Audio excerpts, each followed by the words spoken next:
help combat the outbreak. So, do Canadians feel reassured? Well, joining me now from Montreal is the North American freelance journalist Dave Kaufman.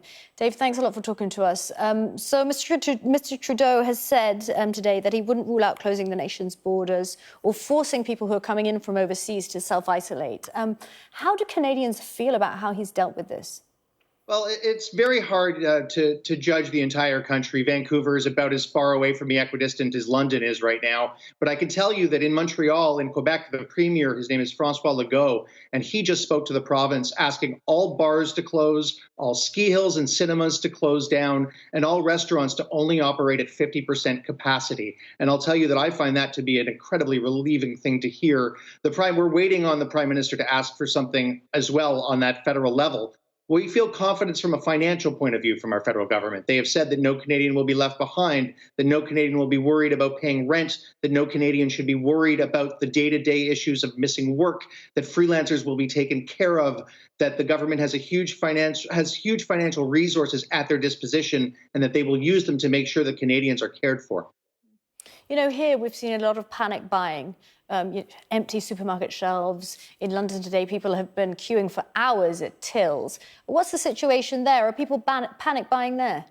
Yeah, we've seen Costco's with massive lines. I've had a couple of trips to the grocery stores that have taken longer than I thought.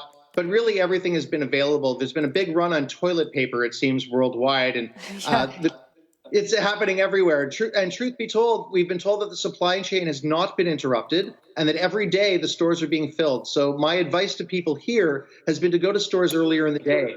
I went to a grocery store yesterday at 11 o'clock in the morning, and everybody there could get as much toilet paper and milk and baby food as they wanted. It's just that every day, by the end of the day, it seems to run out. What about healthcare facilities? How do you think they would cope? It's hard to tell. I've been watching your news program for the last couple of hours and seeing what you're dealing with, following the news from Italy, and of course seeing what's going on in the States. And it seems as if it's coming in waves. And the way that we saw it in China a month and a half ago is how we're seeing it in Italy now. And it looks like the US is about 15 days behind that. I'm not sure where we are, and hopefully these drastic measures taken in place by the province today will help stop that and slow that. But the truth of the matter is, if it's at the levels that we're seeing, like in Italy, then I don't think anybody's ready. I mean, so far, you've got 249 Canadians testing positive and one person has unfortunately died.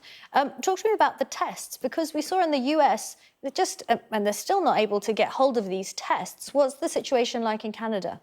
Well, we've been told that you are only getting a test right now if you've been abroad, that if you're here and feeling symptoms, you're not to be tested, you're to self-isolate. Even the Prime Minister has not been tested. That's according to an interview that he did this morning on national television. His wife, of course, had just come back from a business trip to London, and she was feeling the symptoms, so she was given the test.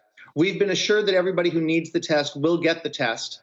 And frankly, we're not America. We're handling this crisis in a much better way than America. And what I'm gathering from watching your news program today, Kimberley, from how you guys are handling it as well. Let's talk about the US first. Sure. If you're looking about how the US is dealing with it, right? Donald Trump came out and said, look, it was a system problem. It wasn't my problem. It wasn't my administration. It was a system problem. The CDC had a system that was set up that was archaic and not able to deal with this, but we have dealt with it now. Yeah, it makes me think back to when Donald Trump was running for president and said, I alone can fix it. Harry Truman once said that the buck stops here. JFK once said, ask not what your country can do for you, ask what you can do for your country. Donald Trump says, I didn't do it. He's acting like Bart Simpson, Kimberley. It's very hard to see the way that Donald Trump has handled the situation, the inefficiency in crisis.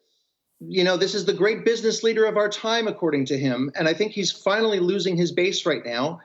They are, I'm saddened to see what's happening in the States, to be honest with you. And I know that our borders are invisible. We don't have a wall between us and America. And what happens there Would you be able to close off those borders?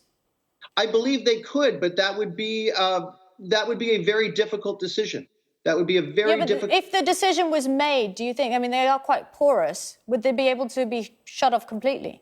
Yes, they would, but it would affect our supply chain, and it would affect the many, many, many hundreds of thousands of Canadians that are trying to get home right now. from the United States that spend their winters there. I was just knocking on doors on my floor yesterday, and several of my neighbors are in Florida until the end of the month.